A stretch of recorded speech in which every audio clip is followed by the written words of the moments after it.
काशी के बाद अब मथुरा में दिए सर्वे का आदेश। ज्ञानवापी के बाद अब शाही ईदगाह का होगा सर्वे। श्री कृष्ण जन्मभूमि पर क्या सच में बनी है शाही ईदगाह? ज्ञानवापी में मिली आकृति, अब क्या मथुरा की ईदगाह में भी मिलेगी कोई आकृति? यूपी के काशी में ज्ञानवापी मस्जिद में मिली शिवलिंग की आकृति को लेकर अभी विवाद जारी है।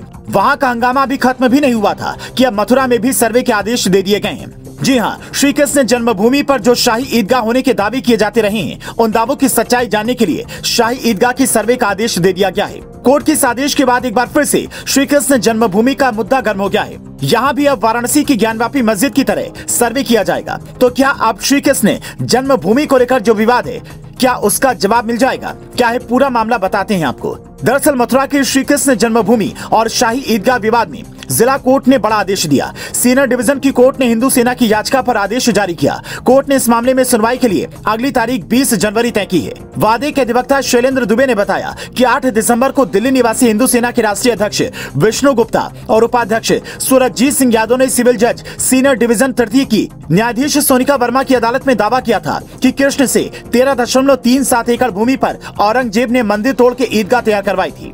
उन्होंने भगवान श्री कृष्ण के जन्म से लेकर अब तक का पूरा इतिहास अदालत के सामने पेश किया।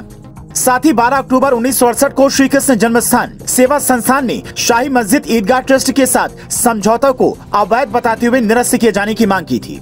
अब कोर्ट ने शाही ईदगाह की विवादित स्थल के सर्वे का आदेश दिया। कोर्ट ने सभी प्रतिवादियों को भी नोटिस तामील करने का आदेश दिया। 20 जनवरी तक अमीन को इसकी रिपोर्ट पेश करनी होगी। दरअसल शाही ईदगाह मस्जिद मथुरा शहर में श्री कृष्ण जन्मभूमि मंदिर परिसर से सटी हुई है। 12 अक्टूबर 1968 को श्री कृष्ण जन्म संस्थान सेवा संस्थान ने शाही मस्जिद ईदगाह ट्रस्ट के साथ एक समझौता किया। समझौते में 13.37 एकड़ जमीन पर मंदिर और मस्जिद दोनों के बने रहने की बात है। पूरा विवाद इसी 13.37 एकड़ जमीन को लेकर है। इस जमीन में से 10.9 एकड़ जमीन श्री कृष्ण जन्मस्थान और 2.5 एकड़ जमीन शाही ईदगाह मस्जिद के पास है। इस समझौते में मुस्लिम पक्ष ने मंदिर के लिए अपने कब्जे की कुछ जगह छोड़ी और मुस्लिम पक्ष को बदले में पास में ही कुछ जगह दी गई। अब हिंदू पक्ष पूरी 3.37 एकड़ जमीन पर कब्जे की मांग कर रहा है। ऐसा कहा जाता है कि औरंगजेब ने श्री कृष्ण जन्मस्थली पर बने प्राचीन केशवनाथ मंदिर को नष्ट करके उसी जगह पर 1669 और 70 में शाही ईदगाह मस्जिद का निर्माण कराया था। 1770 में गोवर्धन में मुगलों और मराठाओं की जंग हुई। इसमें मराठा जीते। जीत के बाद मराठाओं ने फिर से मंदिर का निर्माण कराया। 1935 में इलाहाबाद हाईकोर्ट ने 13.37 एकड़ भूमि बनारस के राजा कृष्णदास को आवंटित कर दी। 1951 में श्री कृष्ण जन्मभूमि ट्रस्ट ने यह भूमि अधिग्रहित कर ली। बता दें कि श्री कृष्ण जन्मभूमि विवाद को लेकर कुछ याचिकाकर्ता इलाहाबाद हाईकोर्ट पहुंच गए थे।